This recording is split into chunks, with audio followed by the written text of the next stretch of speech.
Sa harap ng puntot ng kanyang anak sa Tagaytay, narinig ni Corazon de Fila ang paktangis ng mga bata. Siya, ang kilalang Dama de Hierro, Alimentos de Oro, ay halos malagutan ng hininga sa sandaling iyon. 5 taon na nakalipas mula nang mamatay sa isang car accident ang kanyang anak na si Jose. Matapos akusahan ng pagnanakaw ng 5 bilyong piso. At ngayon, sa harap mismong libingan nito, may isang pares ng 8 taong gulang na kambal na nakasuot ng galuma at punit-punit na damit at sumisigaw na amaraw nila ang nakalibing doon. Pero ang mas ikinagulantang niya ay ang mamukha ng mga bata. Ang mamata, ang ilong, maging ang paraan ng paglakad ng batang lalaki lahat ay kuha sa kanyang yumaong anak. Samantala, ni minsan ay hindi nabanggit ng kanyang manugang ang tungkol sa pagkakaroon nila ng anak. Ang manugang niyang si Isabela, na naglahong parang bula matapos ang libing. 5 taon na palang napabayaan ang kanyang mga apo. Bakit itinago ng manugang niya ang mga bata at ano ang mas matinding katotohanang malapit ng mabunyag kay Corazon? Bago magsimula ang kuwento, huwag kalimutang mag-subscribe at i-like ang aming channel. Si Corazon de Villa, ang chairperson nene Alimentos de Oro, ay muling magisang nagapunan. Sa edad na 60, isang set ng pagkain para sa isang tao lamang ang nakahain sa kanyang harapan. Sa mahabang lamesa na kayang upuan ng 12 tao, tanging ang kanyang puwesto lamang ang may laman. 10 taon nang pumanaw ang kanyang asawang si Don Teodoro at 5 taon na rin mula nang mamatay si Jose. Ang bahay na dati puno na tawanan ay ngayoy sinlamig at sintahimik ng isang musoleo sa kumpanya. Kinikilala siya bilang Dama de Hierro, isang matigas na babaeng negosyante na nakangat sa Alimentos de Oro bilang numero 1 sa industriya. Ngunit sa pag-uwi, siya'y isa lamang malungkot na matandang babae na nawalan ng pamilya. Pagkatapos kumain, habang payat sa ikalawang palapag, napahinto si Corazon sa dulong pasilyo. Ang silid ni Jose. 5 taon na itong hindi nabubuksan. O mas tamang sabihing, ayaw niyang buksan, ayaw niyang harapin ang alaala ng anak na naktaksil sa kanya at sa kumpanya sa pamamagitan ng pagnanakaw ng 5 bilyong piso. Sariwa pa sa kanyang isipan ang headline sa mga diaryo nun. Tagapagmana ng Alimentos de Oro, Jose de Fila, sangkot sa 5 bilyong pisong eskandalo. Pagkalipas ng 1 linggo, namatay si Jose sa isang aksidente sa sasakyan. Ang kanyang manugang, si Isabela Montenegro, ay bigla na lang nawala matapos ang libing. Hindi na ito sumasagot sa tawag o bumalik sa bahay. Inisip ni Corazon na tumakas na rin ito dala ng kahihiyan. Pumasok si Corazon sa kanyang pag-aral at tiningnan ang kalendaryo. Bukas ang ika-5 anibersaryo ng kamatayan ni Jose. Nitong manakaraang araw, palagi niyang naalala ang kabataan nito. Tila ba ang galit at pagkadismaya ay unti-unti nang kumukupas sa paglipas ng panahon. Nag-atubili siya sandali bago kinuha ang telepono. Mr. Santos, I cancel mo lahat ng schedule ko bukas ng umaga. May pupuntahan ako. Kinabukasan, nakasuot ngang itim na bestida, sumakay si Corazon sa kotse. Saan po tayo, ma'am? Magalang na tanong ng driver na si Mang Berto. Sa Tagaytay, sa puntot ni Jose. Tiningnan siya ni Mang Berto sa rear view mirror, pero hindi na umimik. Tahimik na binaybay ngang sasakyan ang daan palabas ng Maynila. Habang nakatingin sa labas, inalala ni Corazon ang nakalipas na 5 taon. Ni minsan ay hindi niya dinalaw ang puntot ng anak dahil sa tindingang galit at pagkadismaya. Ngunit sa paglipas ng panahon, napagtanto niyang anak pa rin niya ito. Anak ko pa rin siya, siguro'y mas mabuting ilipat na siya sa mas maayos na lugar. Inilabas niya mula sa bag ang exhumation permit. Plano niyang ilipat ang manggalabi ni Jose sa musoleo ng kanilang pamilya kung saan nakahimlay ang kanyang asawa. Iyon na lang ang huling bagay na may bibigay niya bilang isang ina. Pagdating sa sementeryo, Dahan-dahan siyang umakyat sa maliit na burol. Mula sa malayo, natanaw niya ang lapida ni Jose. Ngunit nagtaka siya nang makita ang makumpol ng bulaklak na gawa sa makukulay na papel na nakapatong dito.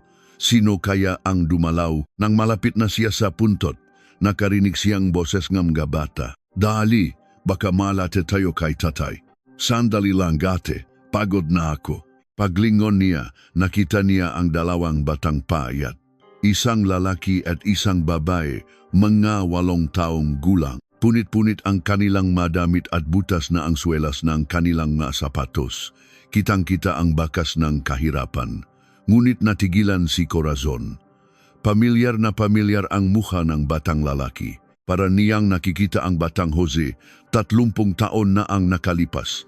Parehong mga mata, ilong, at maging ang tindig, ganun din ang batang babae.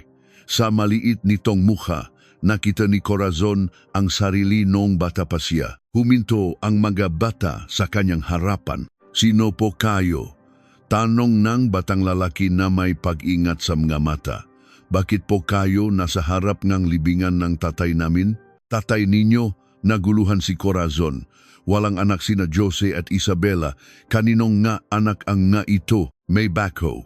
Bakit po may bako rito? Sigon batang babae. Huhukayin niyo po ba ang puntod ng tatay namin? Tumabi ang batang lalaki sa kapatid at masamang tiningnan si Corazon. May halong galit at takot ang nga mata. Huwag niyo pong galawin ang libingan ng tatay namin. Bakit niyo po pakikialaman yan? Sino? Sino kadyo? Nang ginginig na tanong ni Corazon. Ako po si Maria Elena at siya po ang kambal kong si Mateo Jose, sagot ng babae. Apelyidong de Villa at tinatawag na tatay ang puntot ni Jose. Nanigas ang ekspresyon ni Corazon. May hinala siyang nabuo, ngunit ayaw niyang maniwala agad. Ang pangalan ba ang tatay ninyo ay Jose de Villa? Opo. Paano niyo po nalaman? Itinago ni Corazon ang kanyang reaksyon. Maraming nakakataon sa mundo. Baka kapangalan lang. Nasaan ang nanay ninyo? Naluha si Maria. Sabi po, namatay si nanay noong 3 taon kami. Tapos sumunod si tatay. Kaya po sa ampunan na kami nakatira. Ampunan. Tila isang punyal ang salitang iyon sa puso ni Corazon. Ngunit kailangan niya ng kumpirmasyon. Anong ampunan? Sa bahay pag-asa po. Malapit lang po rito. Tinitigan siya ni Mateo nang may pagdududa. Teka, sino po ba kayong matanda? Ano pong gagawin ninyo sa libingan ng tatay namin? Hindi makasagot si Corazon. Jose de Villa.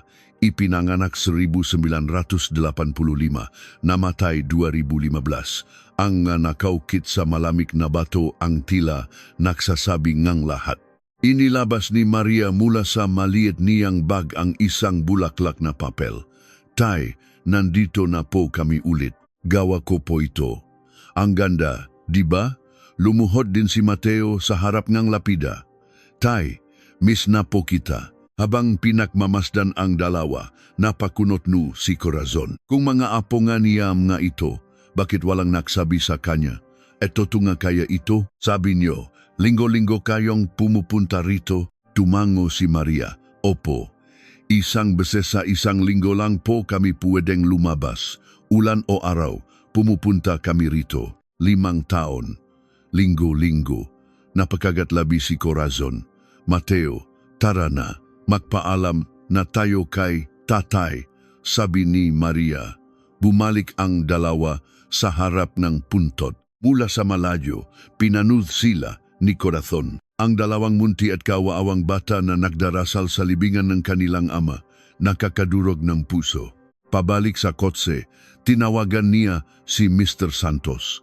Imbestigahan mo agad ang bahay pag-asa. Alamin mo ang lahat tungkol sa kambal na sina Mateo Jose at Maria Elena.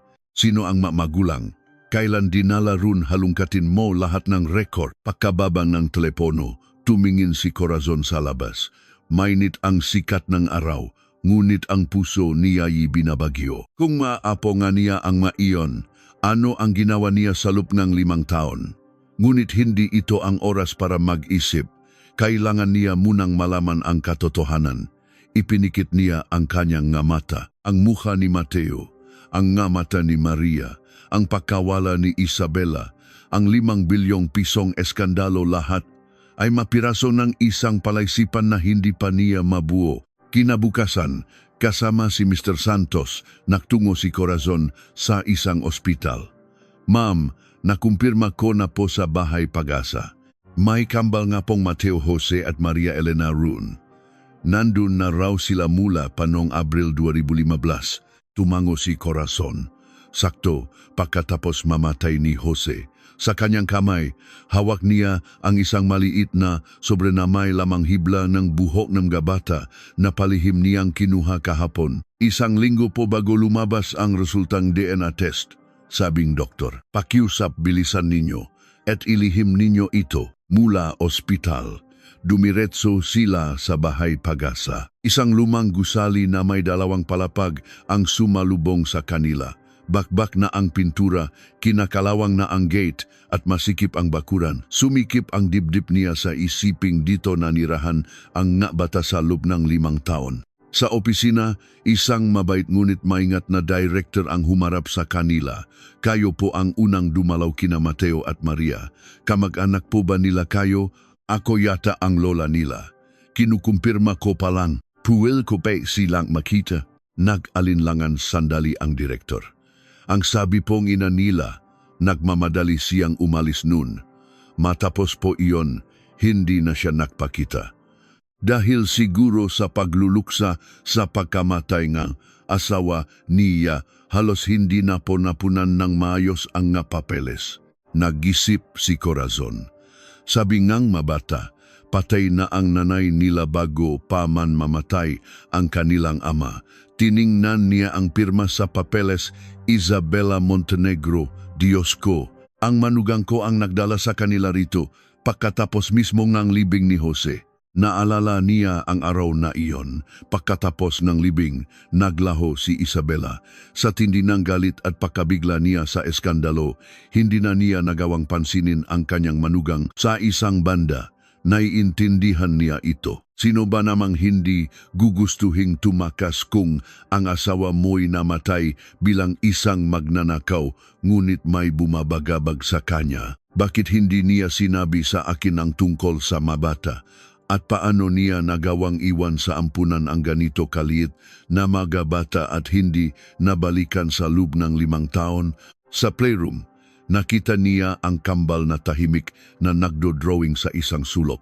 Nang pumasok siya, unang nakangat ng tingin si Mateo, puno ng pag-iingat. Dahan-dahang lumapit si Corazon at lumuhod para magpantay sila. Hi Mateo Maria, pasensya na kung nagulat ko kayo kahapon. Sabi niyo, lola namin kayo, sabi ni Mateo habang nakakrus ang nga braso.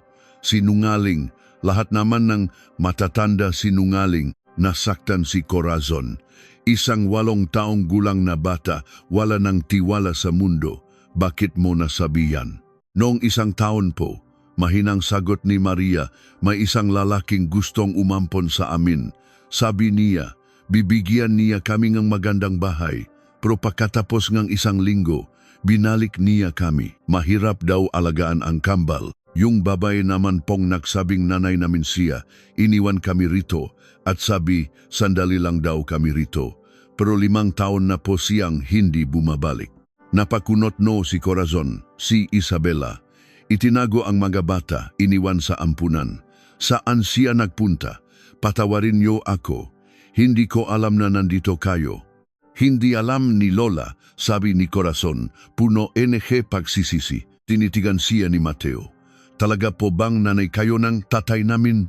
Oo, ang tatay ninyong si Jose de Fila ay anak ko. Naluha si Maria. Sabi po ni tatay noon, hindi raw po tayo magugustuhan ni Lola, kaya kailangan daw pong lihim lang. Gumuho ang mundo ni Corazon. Kaya pala itinago ni Jose ang lahat. 1 linggo ang lumipas, bumalik si Corazon sa ospital. Narito na po ang resulta, sabi ng doktor. 99% match, kumpirmadong maglola kayo. Nanginginig ang makamay ni Corazon. bagamat inaasahan na niya ang kumpirmasyon ay nakmistulang katotohanan. Sina Mateo at Maria ay tunay ngang mga apo niya.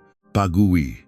Sa unang pagkakataon sa loob ng 5 taon, binuksan niya ang pinto ng silid ni Jose. Makapal ang alikabok sa lahat ng gamit. Tila huminto ang oras. Binuksan niya ang drawer ng mesa at nakita ang isang kahon na puno ng alikabok. Sa loob, may isang itim na leather-bound na diary. Nanginginig niyang binuklat ang unang pahina. Mayo 3, 2012. Nakilala ko si Elena. Wala siyang yaman at tiyak na tututol si Mama. Pero kapag kasama ko siya, nagiging simple ang lahat. Ito na ba ang pag-ibig? Natatakot ako, pero ayaw ko siyang pakawalan. Pebrero 14, 2013. Buntis si Elena. Kambal daw. Masaya ako, pero natatakot. Paano ko sasabihin kay Mama? Oktubre 7, 2013. Ipinanganak na sina Mateo at Maria. Hindi ko pa rin nasabi kay Mama. Si Elena at ang mga anak namin ang buhay ko. Tumulo ang luha ni Corazon sa pahina ng diary. Ngayon niya lang naintindihan ang pinagdaanan ng anak. Ang takot na suwayin ang ina habang pinoprotektahan ang pamilyang minamahal. May nakita siyang litrato ni Elena, isang simpleng babae na nakangiti, nakasuot ng uniforme ng nurse. Sa tabi nito, litrato ng kambal. Hunyo 2014, ipinipilit ni Mama na pakasalan ko si Isabela Montenegro, business partner niya. Paano ko gagawin yon? Mayroon na akong Elena at mga anak. Disyembre 25, 2014, pinakasalan ko si Isabela. Hindi ko natanggihan si Mama. Sabi ni Elena, naintindihan niya, pero hindi ko makalimutan ang lungkot sa mga mata niya. Mateo, Maria, patawarin niyo si tatay. Isinara ni Corazon ang diary. Hindi na niya kayang magbasa pa. Ngayon niya napagtanto kung anong kasalanan ang nagawa niya. Pinahiwalay niya ang anak sa babaeng mahal nito at ipinilit sa isang kasal na ayaw nito. At dahil doon, nakaroon ng dobleng buhay si Jose. Humagulgol si Corazon. Para sa kumpanya, para sa apelyido, sinira niya ang buhay ng sarili niyang anak. Bakit hindi niya nakita ang sakit sa mga mata ni Jose noon? Jose, anak, patawad. Nakamali si Mama. Nang gabing iyon, nakpasya si Corazon. Poprotektahan niya ang nga bata. Ang nga batang gustong protektahan ni Jose. Ito ang paraan niya para makabawi sa anak. At ito ang kanyang tungkulin bilang lola. Isang buwan ang lumipas. Araw-araw, alas 6 ng umaga, si Corazon ay nasa kusina. Siya, na hindi kailanman nagluto para sa iba, ay personal na naghahandang baon. Spaghetti, lumpia, pritong manok, lahat ng paborito ng mga bata. Ma'am, ako na po, sabi ng kasambahay. Ngunit umiling siya, kailangan ako ang gumawa para maramdaman nila. Alas 9 na umaga, kahit may mahalagang board meeting, sa ampunan muna siya dumidiretso. Ma'am, alas 10 po ang meeting, paalala ni Mr. Santos. Gawin mong alas 11, mas mahalaga ang maapo ko. Alam na nina Mateo at Maria ang oras ng dating niya. Sa simula, may pag-alinlangan pa rin sila at hindi pa siya tinatawag na lola. Anong ulam natin ngayon? Tanong ni Maria. Numiti si Corazon. Magpipiknik tayo. Sa parke na madalas puntahan niyo raw ni tatay. Nagliwanag ang mukha ng mga bata. Isang maliit na parke na may luma at kinakalawang ng mga swing at bench. Pero para sa kanila, espesyal iyon. Dito po kami tinutulak ni tatay sa duyan, sabi ni Mateo. Masarap na kinain ng mga bata ang baon. Ang sarap po, sobrang sarap, sabi ni Maria. Napangiti si Corazon, ngunit may kirot sa kanyang puso. 5 taon na hindi nakakain ngutong bahay ang mag-aapo niya. Makalipas ang 2 buwan. Napansin ni Corazon sa kalendaryo na kaarawan ng nga bata sa susunod na linggo. Oktubre 7. Tinawag niya si Mr. Santos, mag-order kang ng tsake. at mahanda kang regalo para sa 8 taong gulang. Kinausap niya ang direktor ng ampunan. Puwede po bang magdaos kami ng maliit na party para sa kanila? Pasensya na po, ma'am. Mahigit 200 ang bata rito. Hindi po namin kayang bigyan ng individual party ang bawat isa. Nasaktan si Corazon. Kung ganun, pwede ko po ba silang ilabas ng tahimik? Sige po, basta huwag lang po makita ng ibang bata. Nag-isip si Corazon bago nagtanong, paano ko po sila makukuha para sa akin? Legal po.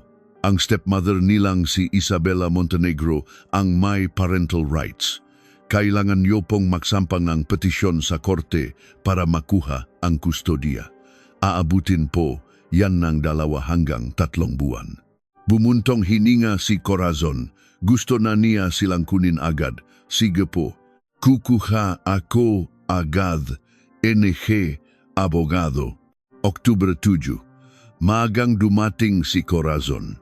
Saan po tayo pupunta? Tanong ng bata. Alam nyo ba kung anong araw ngayon? Birthday po namin, mahinang sabi ni Maria. Hindi pa po ako nagka-birthday party. Ngayon, magpaparty tayo kasama si Lola. Dinala sila ni Corazon sa isang private room sa isang restaurant.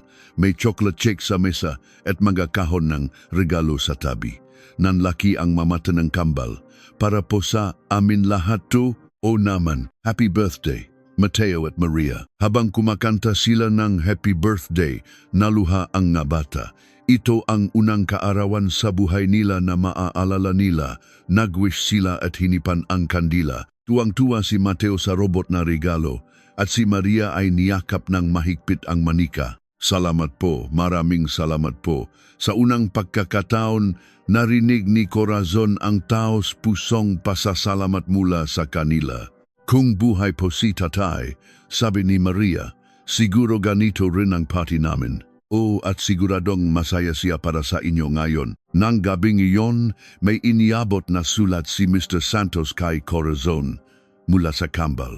Lola, ang saya pong birthday party. Ang sarap pong cake at ng regalo. Ang sarap din pong baon ninyo. Balik po kayo ulit, Mateo at Maria. Isinara ni Corazon ang pintong ng opisina at muling binasa ang sulat. Tumulo ang kanyang luha. Sa unang pagkakataon, tinawag siyang Lola ng bata. Naalala niya ang isang gabi, 7 taon na ang nakalipas. Sinabi ni Jose, Ma, may mahal po akong babae. Sino? Anong pamilya? Hindi po siya mayaman, pero napakabuting tao niya. Katulad niyo po siya, Ma. Mabait pero matatag. Malamig ang naging sagot niya nun. Hindi pwede. Ang tagapakmana ng Alimentos de Oro papatol sa isang babaeng walang may pagmamalaking pamilya sa ibabawang bangkay ko. Hindi niya pinansin ang sakit sa mga mata ng anak. Ang inisip lang niya ay ang kumpanya at ang pamilya. Iyon ang simula ng lahat ng trahedya. Mula noon, mas naging madalas ang pagdalaw ni Corazon. Nagdadala siya na magabagong damit at gamit sa eskwela. Unti-unti, nagbukas ang puso ng mga bata. Hinihintay na siya sa gate at kumakawe. Lola, dito po.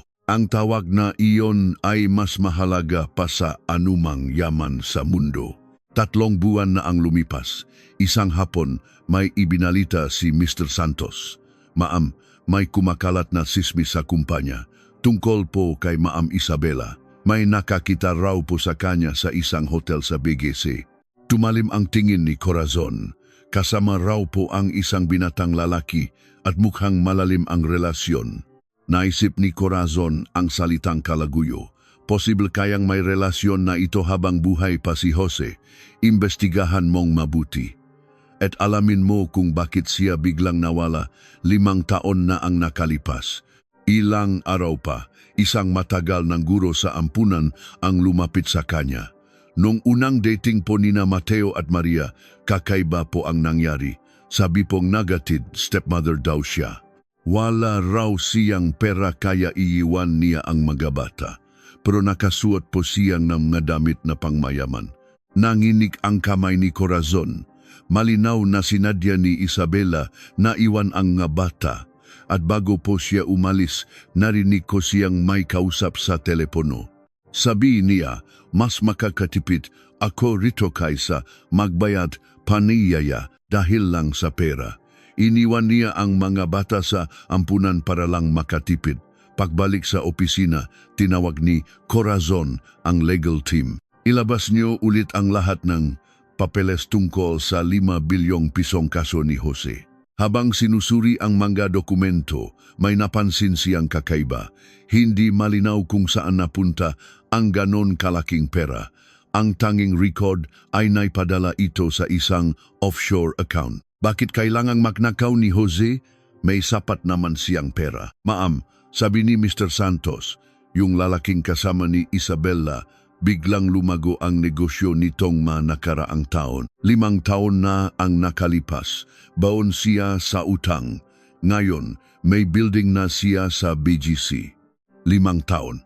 Ang lahat ay nangyari noong namatay si Jose. Walang matibay na ebidensya, pero nagduduktong na ang mapangyayari. Ituloy mo ang investigasyon. Huwag kayong magpapahalata kay Isabella.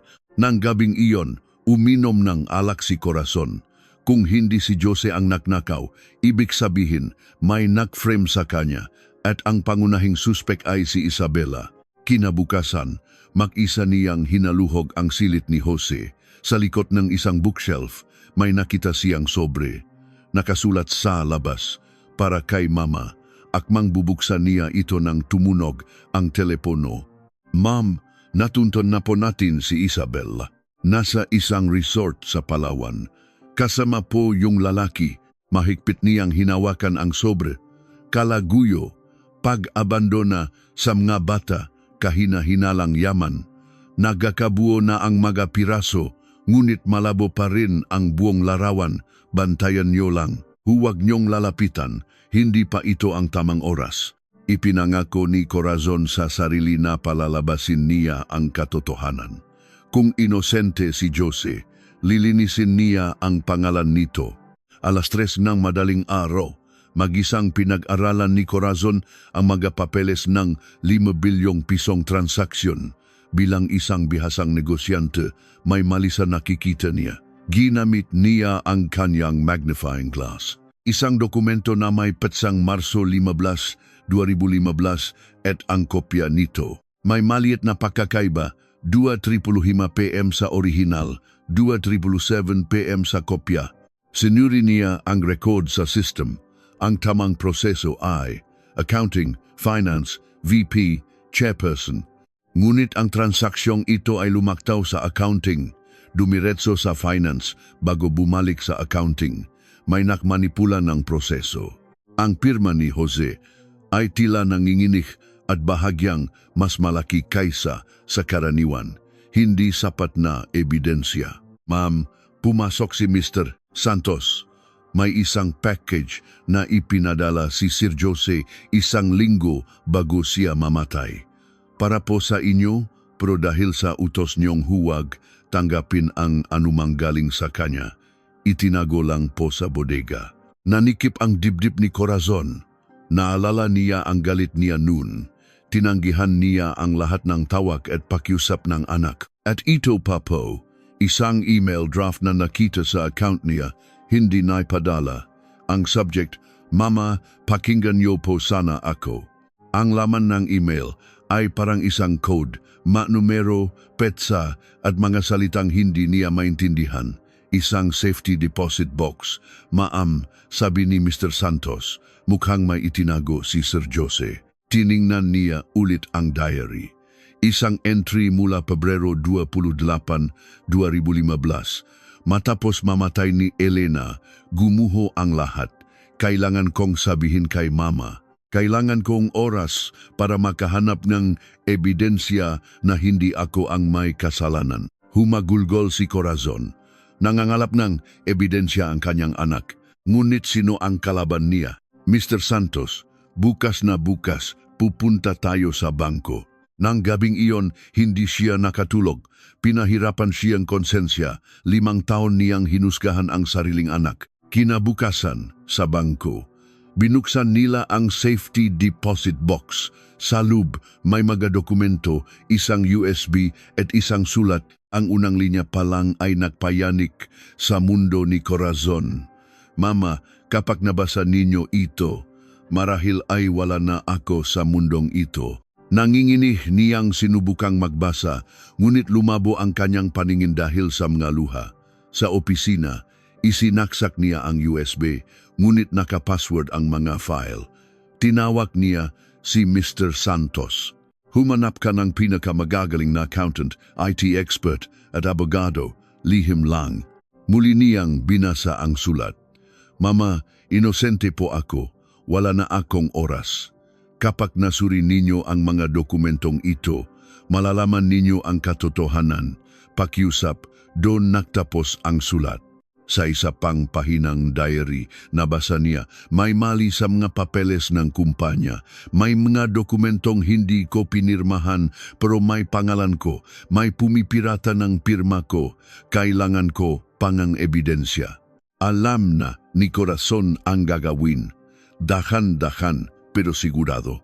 Para kay Jose at para kina, Mateo at Maria, arong paglilitis sa family court, dumating si Corazon kasama ang maapo. Sa loob ng korte, nakita niya si Isabela sa unang pagkakataon sa loob ng 5 taon. Nakasuot itong ng mamahaling bestida at nagpapakita ng inosenteng mukha. Magandang araw po, Mama Inlaw, bati nito, ngunit hindi siya pinansin ni Corazon. Nagsimula ang pagdinig. Iginiit ng abogado ni Isabela na siya ang legal na tagapag-alaga. Problemang pinansyal lang po kaya napunta sa ampunan ang mabata. Naktiim ang bagang ni Corazon. Sumagot ang kanyang abogado. Walang dugo na nagugnay sa kanila at inabandona ni Jan Magabata sa loob NG 5 taon. Samantalang si Miss De Villa, mula nang matakpuan ang mga apo, araw-araw niya itong inalagaan. Ngayon lang yan, pareho lang silang napabayaan ng 5 taon. Gantingang abogado ni Isabela. Ipinatawag ng hukom ang mga bata. Mateo, Maria, kanino ninyo gustong sumama? Tanong ng hukom. Kay Lola po. Matatag na sagot ni Mateo. Araw-araw po siyang dumadalaw. Dakdak ni Maria. Nagdadala po siyang baon. Sa kanya ko po unang naranasan makaroon ng birthday cake. Namula ang mukha ni Isabela. Tinuro siyang hukom. Kilala niyo ba siya? Umiling ang kambal. Hindi po. Ang nanay po namin nasa langit na. Sino po siya? Hindi na nila naalala si Isabela. Ipagpapaliban ang desisyon sa loob ng 2 buwan, sabi nga hukom. Sa labas, nilapitan siya ni Isabela. Mama, matanda na kayo, hayaan niyo nang ako ang mag-alaga sa mga bata. Sa likod nito, may nakita si Corazon na isang lalaki, ang kalaguyo nito. Ngayon niya naintindihan. Kailangan ni Isabela ang kustodiya para makuha ang mana ni Jose. Sabado ng umaga, dinala ni Corazon ang mga apo sa Enchanted Kingdom. Ito ang unang pagkakataon na silang 3 lang. Sumakay sila sa carousel, sa bumper cars. Sa unang pagkakataon, sa loob ng maraming taon, humalakak ng malakas si Corazon. Habang nanananghalian, tumawag si Mr. Santos. Lumayo si Corazon para sagutin ito. Hindi niya alam, sa dikalayuan, pinagmamasdan siya ni Isabela. Ma'am, nakuha na po natin lahat ng ebidensya. Nanginginig na sabi ni Mr. Santos. Lahat ay gawa-gawa lang. Si Isabela ang utak ng lahat. At ma'am, ang pagkamatay ni Sir Jose. Hindi po aksidente. Narinig lahat ni Isabela. Nanlamig ang kanyang buong katawan. Nahanap na nila ang ebidensya. Bulong niya sa sarili. Kung mawawala si Corazon, mawawalang bisa ang lahat. Nagdesisyon siyang tapusin na ang lahat sa araw na iyon. Gabi, pagkahatid sa ampunan, naglakad si Corazon papunta sa parking lot. Madilim at tahimik. Mula sa isang sulok, isang itim na kotse na walang bukas na ilaw, ang dahan-dahang umandar, si Isabela. Nang akmang bubuksan ni Corazon ang pinto ng kanyang kotse, narinig niya ang ugong ng makina. Paglingon niya, huli na ang lahat. Bang! Bumaksak siya sa semento. Bago siya mawalan ng malay, nakita niya ang papalayong kotse ni Isabela. Lola, ang boses nina Mateo at Maria. Bumalik sila para ibigay ang ginawa nilang bulaklak na papel. Nakita nila ang nakahandusay na lola. Lola, gumising po kayo, sigaw nila. Sa ospital, nagising si Corazon na nakatingin sa kanya ang mga apo. Dumating ang pulis. Ma'am Corazon, ako po si Detective Cruz. Inaresto na po namin si Isabela Montenegro base sa CCTV at sa mga ebidensyang isinumite ni Mr. Santos. Hindi lang po ito attempted murder. Ang pagkamatay pong anak ninyo, si Jose de Villa, sinadya po iyon. May nakita kaming ebidensya na sinira ang preno ng kanyang sasakyan. Gumuho ang mundo ni Corazon. Pinatay ang anak niya ng sarili nitong asawa. Lahat po ng 5 billion na punta sa account ni Isabela at NG Calaguyo niya, paliwanag ni Mr. Santos.